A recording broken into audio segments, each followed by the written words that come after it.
Hello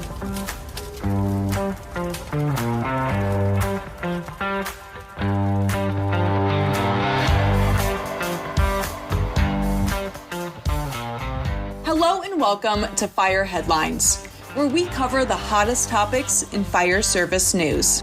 I'm your host, Samantha Didion. This week, Chief Bob Horton and Chief Jeff Buchanan are away at the Wildland Urban Interface Conference happening in Reno, Nevada. Next week, we'll hear their takeaways from what is being talked about on the wildfire front. In the meantime, joining me on the panel today is Natalie Weber, the Public Information Officer for the Oregon Department of Forestry's Southwest District. And we're going to be discussing public outreach efforts, especially now that fire season is quickly approaching. Before we get into today's topic, Natalie, can you give our listeners a little career background about how you came into this role? Absolutely. I had no idea that this is where I was going to end up. And I think that's kind of the fun part. I started my career in television news right out of high school. It was actually my senior project in high school. And I think I had to have about 25 hours of volunteer service with them. And I put in over 150 over my senior year. And so that led to a job as a TV news producer. And I did that for a while. I became a reporter and then an anchor. I worked for other local government and records. So I just had a vast array of experience between government and between that communication side of things. And so really that all kind of came beautifully together when an opportunity to become a PIO presented itself to me with ODF, with the Southwest Oregon District based out of Medford. And so when that happened, I really didn't know that that was going to be something I was stepping into. I actually came and was asked to come just be a PIO, really just to try it out to see if it's something that I would be interested in. And I didn't know it then, but that was actually my first day at work. So I kind of fell into it. It was for sure that trial by fire, literally. And I jumped from that incident to another one and then something else. And then next thing I knew, I just worked there every day. And so it wasn't something that I ever really set out to do. I don't have a college degree. I have some college under my belt. But really what it came down to for me was a lot of time working with those folks on the other end of the camera and asking the questions. And then really just the opportunity to jump over to the other side and provide that service to the new reporters that were coming in. I think there's a lot to be said for having a degree in this field, but if you're willing to put in the work for a number of years, there are other options as well. Natalie, I've heard this story from you before, and I just love it because I think our listeners know that I come from a news background as well. And so therefore, I have a very similar story as to how I entered the fire service. But something you said really caught my ear, and that was the opportunity to become a PIO presented itself to you. And it caught my ear because that's kind of how it happens with PIOs sometimes, right? Because it's such a unique role. So can you tell us about some of your work relationships? How does your role fit in with the firefighters and your organization's leaders? It's a really interesting question just because we're all a part of that integrated team and we all play our own role, right? Everyone's role is important in a different way to come together to be that team.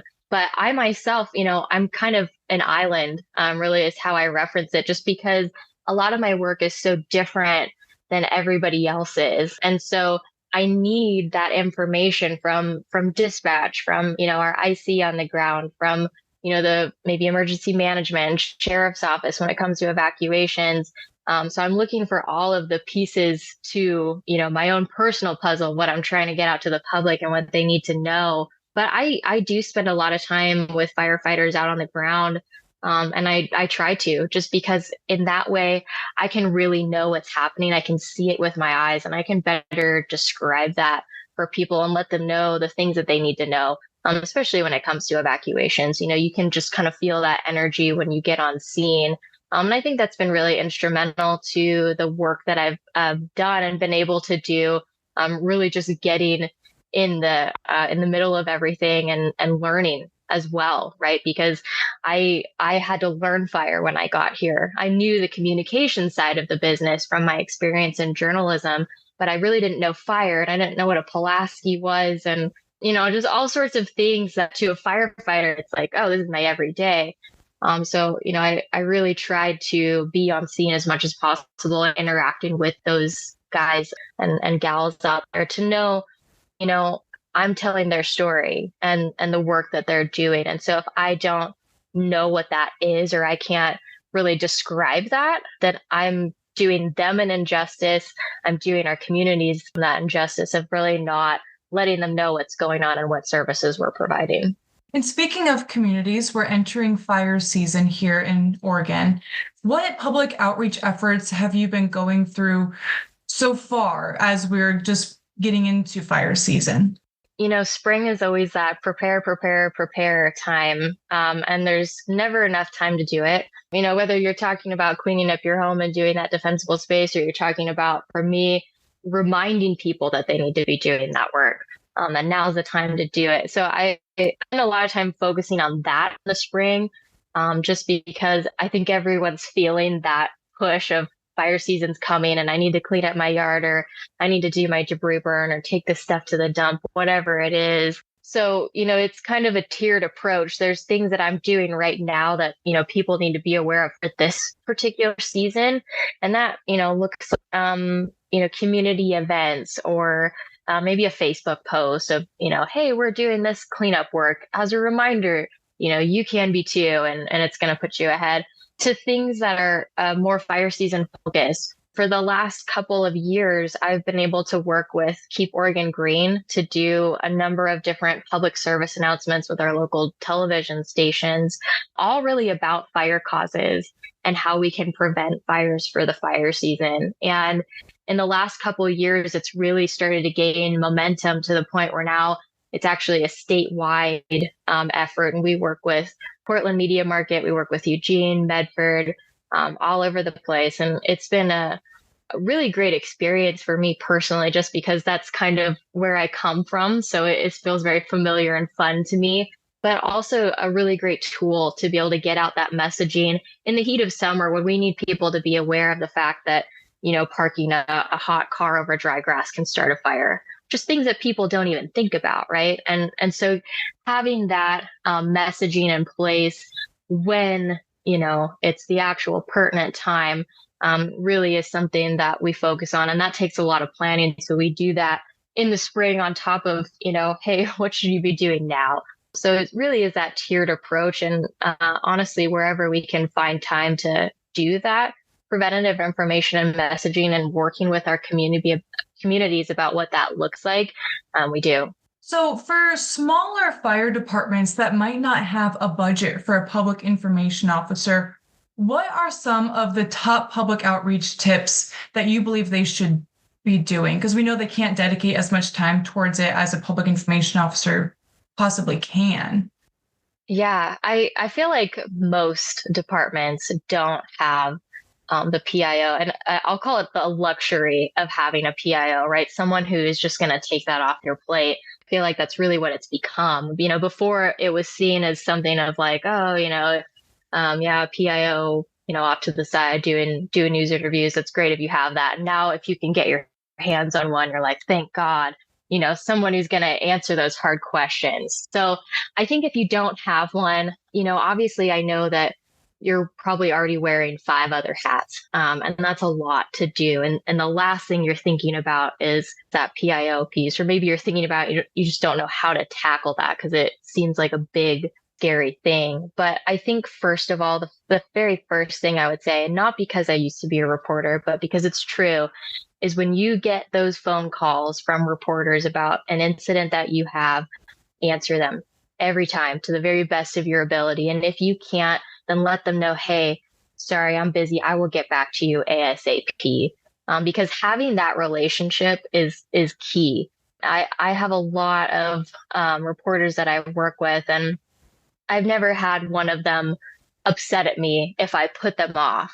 However, if I just ignore them, if I don't have time and I'm not getting to them, they're going to keep hounding me And that's going to flavor their experience and their relationship with me, right? At the end of the day, I want to have a good relationship with those folks because they are telling my story for me. And so if we have that good rapport, that good understanding of, hey, I see you, I see that you have a job to do too. And at the end of the day, you're going to help me.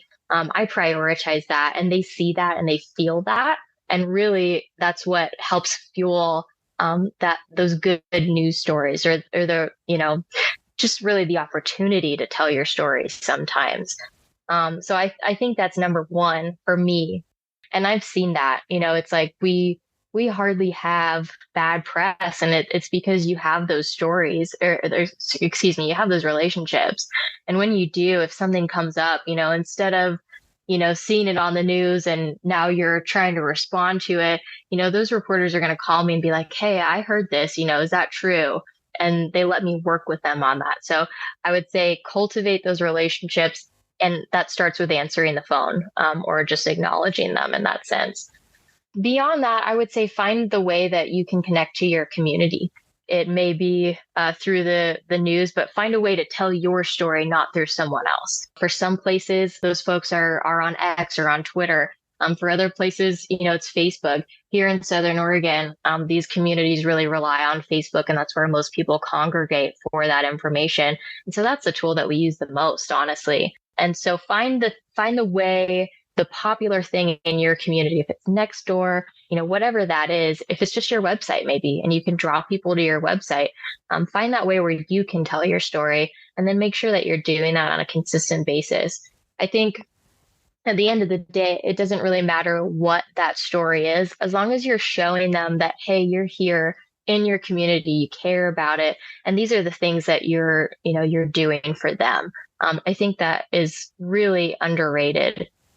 In that same kind of tone, how does your department address misinformation or rumors that might begin circulating about like a particular fire that may have sparked in the area?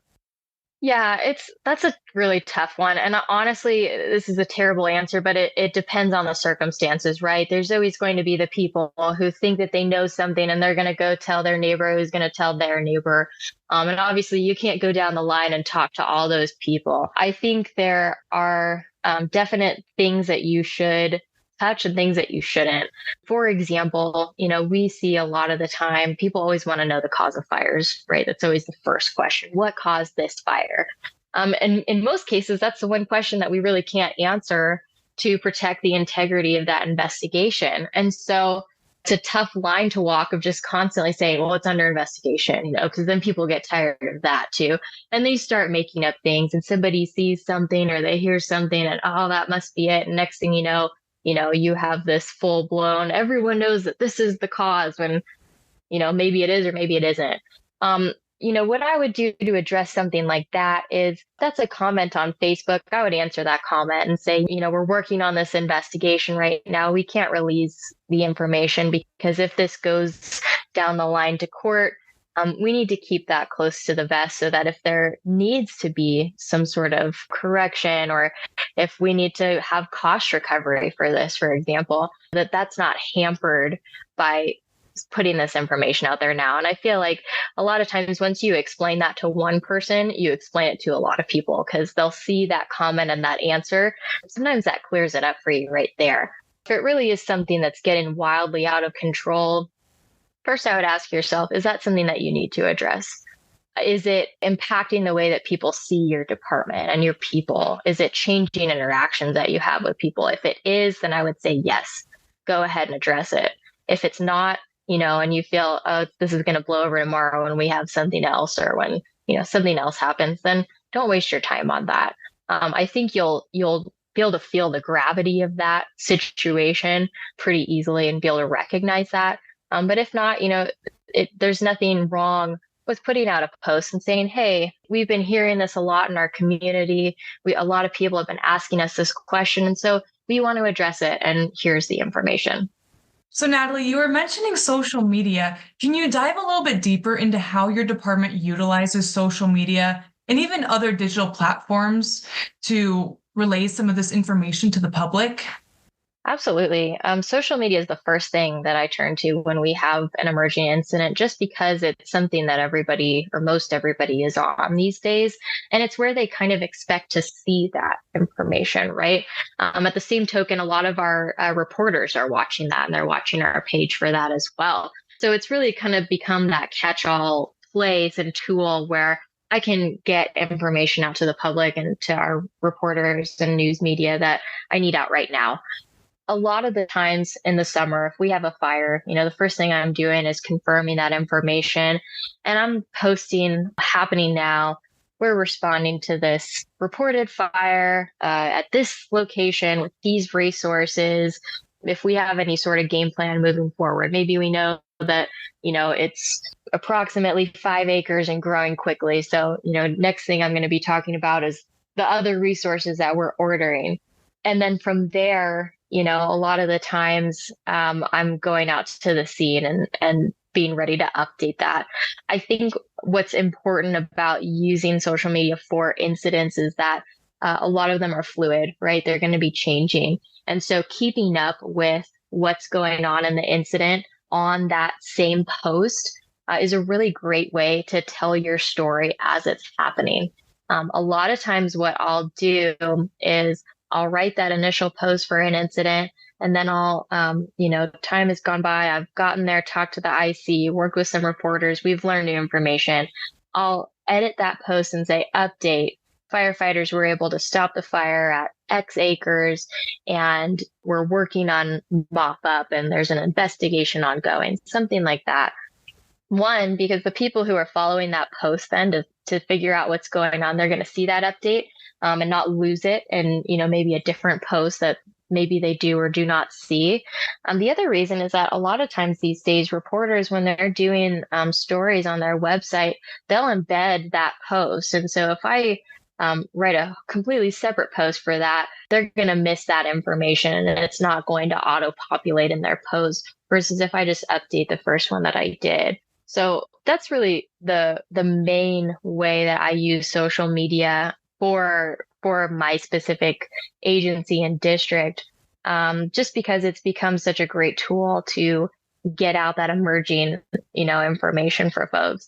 That being said, really, it's the number one way that I connect with my community, just because it's that direct conversation between me and them. And there's really no barrier there. We get a lot of questions from people. We get messages. We get a lot of thank yous, which is great to see too. And it's really just that place where we can interact and I can see, what their concerns are so that maybe I can address those further on down the line with that, or just, answer any questions that they might have in that moment. Beyond that, there are just so many uses for social media, whether you're talking about incidents or prevention information, just showing people what you're doing and the things that you're up to and the services that they're paying you for. I think it's just a great way to showcase your agency and what you're about, the things that you're doing and how you're serving your community beyond just the day-to-day things. So it's really that open-ended, sky's the limit tool that you can take as far as you want, which is great. It's kind of like, the incident command system, right? It's scalable. It's the same thing with social media. What I would say, though, is that if you're going to have a social media for your agency, make sure that you are updating it consistently, and whatever that looks like. If that's once a week, then great. Make sure that you're posting once a week. If it's a couple times a day, then make sure that every day you're posting a couple times a day, because people will get into that habit with you. And if you post, really consistently every day for a week and then you disappear for a month, they're going to stop checking your page just because they know like, oh, well, they used to post all these things, but now they're not. So I guess, they're just not using it anymore. So stay consistent on that, whatever that looks like for you. And you can build up to it too. It doesn't have to be all or nothing. You don't have to say, well, if we can't post every single day, then we shouldn't have this. Pick something that works for you for your time frame and the time that you can dedicate to it. Even if it is just that once a week post, it will make a difference and you can grow that as well. So lots to do with social media and so much more to really learn about it. I would just really encourage people to keep looking into it and give it a try and see how it works for you. Do you have any other advice for fire service leaders from a public information officer perspective? Oh gosh, I so much. And I'm so blessed that I work with people who, will listen to me. But to keep it short for this podcast, I would just say take care of those folks because they're on the front lines for you. They're the ones putting out the figurative fires and sometimes preventing them from even starting. No one wants that bad news day. And, sometimes I'm cleaning up messes. Sometimes I'm preventing them from happening with the work that I'm doing. So make sure that those folks have your support and have the information that they need to represent your agency well. Just because it's, a lot of the times if I don't know what's going on, then I'm not prepared to answer those questions. And so keeping that close connection, keeping that person in the loop, knowing what's going on is important. And I think, the other thing too is recognize that if you're not telling your story through that, public information officer or, on your own, then somebody else is telling your story for you, whether you know it or not. And so just being able to be out in the community, whether that's on social media, online, or literally, out at community events, talking to people, you're representing your agency and think about how you want to do that. How you want people to see you and everything that you do publicly, make sure that you're hitting that mark every single time and being consistent in that. The more that you are, the more people will come to know you as an agency and as people that they can count on in their community, right? To be there for them and having that consistency in whatever messaging you're doing and how you're telling your stories is incredibly important. And it might be a little bit easier than you think. I know a lot of the time it can be really daunting because we all want to look our best. We all want to, appear a certain way. But I think, bring it back to the basics of who are you, what do you believe in, and what services are you providing? Really, that's where you're going to find your answer of how you want to be portrayed. And then just make sure that everything you do has that lens. It'll start to become a lot more natural to you as you start doing that. And so if you have to make a plan to line that out, I would suggest doing that. But everything that you do, think about that. Because again, if you're not telling your story with, in the way that you want to, somebody else is going to do that for you. That's really beautifully said. Is there a place where people who might have questions after this episode can connect with you? Oh, absolutely. I can give you my email if that would be helpful. It's horrendously long. It's Natalie, Natalie.R.Weber, WEBER, at odf.oregon.gov. Sam, thank you so much for having me. It's been fantastic to be here to be able to speak with you about all of this. And yeah, I just encourage anyone, if you have any questions, please reach out. I love having these conversations and I love to help people in any way that I can. So thank you for having me. Of course, Natalie, thank you so much for joining us today and for sharing your expertise with us. And thank you to our listeners for tuning in. Natalie's email can be found in the show notes. If you haven't already, be sure to subscribe. And if you have a question for the panel, please reach out to us at fireheadlines@wfca.com and let us know what's on your mind.